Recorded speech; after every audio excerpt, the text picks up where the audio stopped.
Today I want to talk about something which is very specific and relevant to what we are experiencing now in March 2026. Let's call it a liquidity crunch in the market. It is still not a market crash. Why I am saying that there is a liquidity crunch? It is because liquidity can also be seen in terms of the availability of the buyers with deployable cash. When many investors urgently want to sell, but there are not enough buyers ready to absorb those sales, we can say that the market's liquidity is low. We must also understand why we are facing such a situation. The reason is mainly geopolitical, driven by the trade policies of Donald Trump and his recent action on Iran. In such a situation, when the future looks uncertain, all types of investors, especially large investors, start selling equity as their way of managing the potential risk. When such large investors start selling, the general public also gets into the panic mode and they also join the sell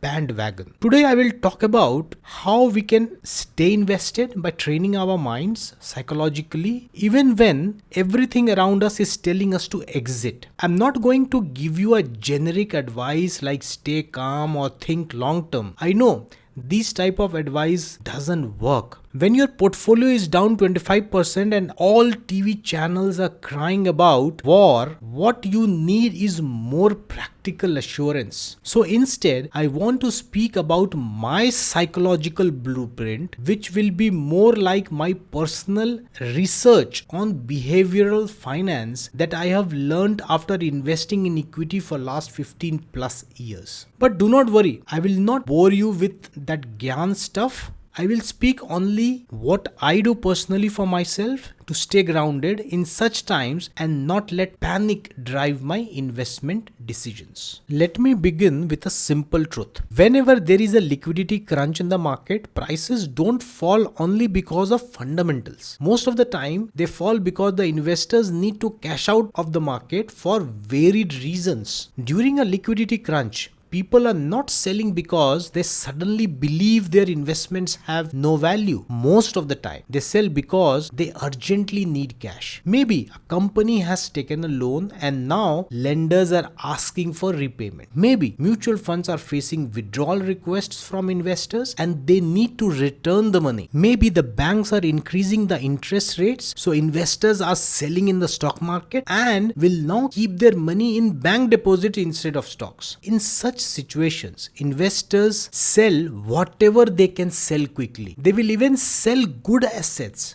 Why? Just to arrange cash. That is their immediate attention. So prices fall not always because businesses are weak, but because many people are trying to raise money at the same time. So this brings me to my first pillar. Now, psychologically, panic selling happening around us creates a dangerous illusion. When we see prices falling rapidly, our brain interprets that as important information. Our brain says the market knows something that we are not able to decode. That is why everyone is selling and I am not selling. This creates a sense of panic in our mind. And in this state of mind, people often decide to sell. But very often, during such liquidity stresses, the market is not necessarily transmitting a decoded information. It is just transmitting the sense of urgency and panic that it is experiencing due to the herd effect in the market. Moreover, our brains are not designed to process this kind of straight answers. We want to see it from a skeptical angle and hence make it more complicated than the situation actually is. Behavioral finance research, especially the prospect theory of Daniel Kahneman and Amos Tversky, it shows that losses hurt roughly twice as much as equivalent gains feel good. This is called loss aversion. For example, if a stock price falls by 20%, it will hurt twice as much as the feel good felt when the price goes up by 20%. So when market falls sharply, the emotional pain we feel is disproportionately large compared to the rational financial damage. That emotional discomfort creates an urge to act, not because the action is optimal, but because action reduces our anxiety. Selling gives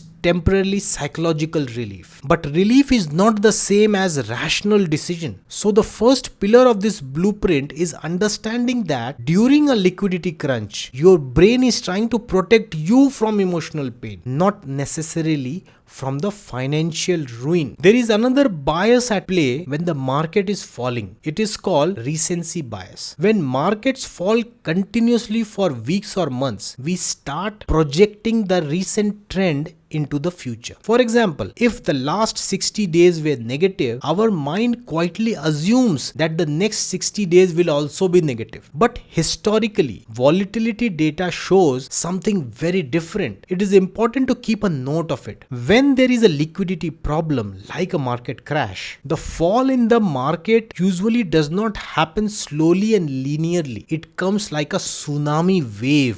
For some time, prices keep falling again and again because people are being forced to sell. At that time, it will feel like there is no end to this price fall. But this phase does not continue forever. After most of the forced selling is done and people who urgently needed cash have already sold, the pressure reduces. Once that heavy selling slows down, the market usually stops falling so sharply and starts becoming relatively stable. That does not mean that the market will instantly recover. It means panic phases are not permanent. They are like forced regimes that stay only temporarily. As equity investor, I always say this to myself: anchor yourself to models, not to your mood swings. What I mean is this: instead of taking decisions based on fear, emotions, or daily price movements, I must rely on a clear, rule-based valuation framework. Let me explain what I mean by this. Generally, when I buy stocks, I use some valuation logic. Even while selling, I tell this to myself that I must use the same logic. I am not talking about using some ambiguous trading logics used to buy and sell stocks. I am simply referring to structured methods of valuing a business. It can be like a predefined P multiple, PG multiple based on EPS growth rate. It can also be the asset allocation rules or a more complicated intrinsic value estimation method. Even in uncertain times, let these logics decide your sale decisions and do not rely only on the news that is being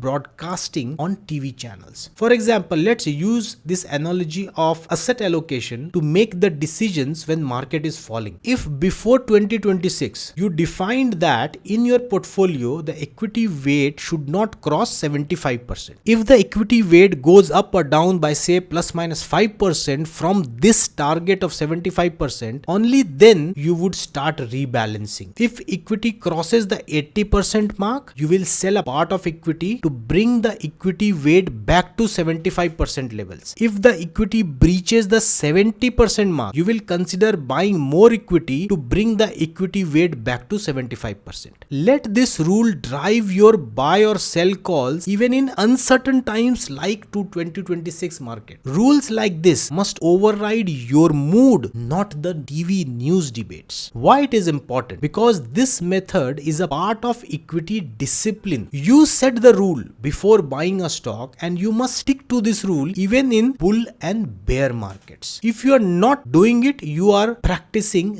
reactive investing. And here is a fact. Reactive investing shows that investors who deviate from predefined strategies during stress significantly underperform those investors who follow systematic rebalancing frameworks. Reactive investors invariably are losers. Why? Not because they lack intelligence, but because unnecessary fear or greed tampers with their investing intelligence. Reactive investing is a sign of weak psychology. In a liquidity crunch, the perceived probability of total collapse rises dramatically in our minds, even if objective data does not support that magnitude. So what do? We must stress test our models instead of stress testing our emotions. This is very important. Instead of asking, should I sell because things looks bad, we must ask, is the fundamentals of the company going to change because of the current situation? Instead of thinking emotionally, try to think rationally. Ask pointed questions. What will be the effect on the company's cash flows? If the cash flow is falling, is the intrinsic value compression so deep that you should consider selling your holdings? At this point, I will also like to mention about a topic called herd behavior. During liquidity stress, narrative spreads very fast, especially in today's digital ecosystem. You will hear institutions are exiting, FIIs are pulling out, credit markets are freezing. Even if some of that is true, the psychological impact is magnified through social reinforcement. When everyone appears to be selling, inaction feels irresponsible. But the research on herd behavior consistently shows that following the crowd during crisis period is often a wrong decision. Crowd reacts to the price, but a disciplined investor reacts to the valuation. It may sound simple now, but at that moment when selling looks like the most logical thing to do, focusing on valuation is not so easy. This type of mindset is a big difference between a good investor and an average investor. Now I want you to note something which is very practical for us as a retail investor. Most of the equity investors today are first generation equity participants. Most investors have not lived through multiple full market cycles. So when liquidity position is tight in the market, it feels unprecedented. But if you examine history, global financial crisis, pandemic crash, etc., liquidity contraction is a recurring phenomena. What changes is only the trigger, and what does not change is the psychological pattern of people. As fear spikes among investors, volatility will expand, and then will come the phase of normalization once forced sellers get what they want. As an investor, our financial plan must assume such periodic stresses. In equity investing, permanent smooth growth is only a myth. It is not a reality. As soon as we start expecting volatility in our equity portfolio, our whole mindset changes. We start to see opportunity even when everyone around us is panic selling. This takes us to our third pillar. We must prepare a design for volatility before it arrives. Your asset allocation should already reflect your risk capacity. What does it mean? How much you should invest in equity? For example, my portfolio is almost 65% stocks, 20% index, and 50% debt and gold. This 65-20-15 ratio is my sweet spot. It helps me to stay in the market even when the market is most volatile. What I do when the market is crashing? Most of the time I am doing as follows. My focus is on 20% index. Index like Nifty 50, Nifty Next 50, and Nifty Mid Cap. At the time when index is crashing, I buy the index. In such times, I am ready to lower my 15% debt limit to even 1 and 2%. I divert this capital to buy the index. If the value of my stock portfolio goes down by 30%, I never feel like exiting permanently. If a 30% portfolio shrinking makes you exit permanently, then the issue is not the market crash. The problem is misaligned allocation into equity. Probably your psychology is not suitable for such high equity holdings. Expert investors would buy more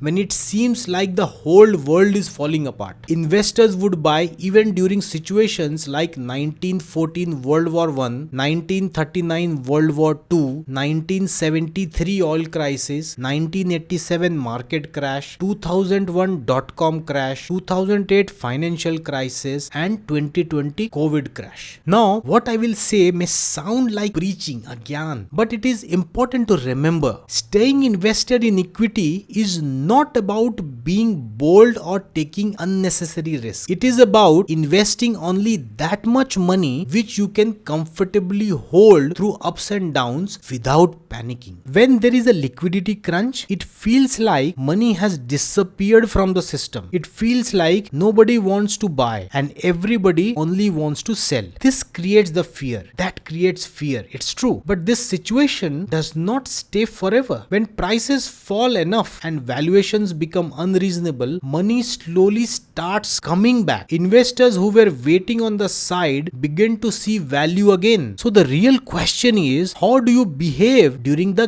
gap period. If you base your decisions on data, on valuation, on your asset allocation rules, instead of reacting to daily news on TV, then this stressful period can actually become a time to rebalance properly. You may end up buying some high quality stocks at remarkable valuations. But for this to happen, you must first learn to control your emotions. Instead of running away from the market, you calmly adjust your portfolio according to your plan. Honestly, in 2026, with the kind of volatility we are seeing, this mental discipline is probably the most important than stock selection itself.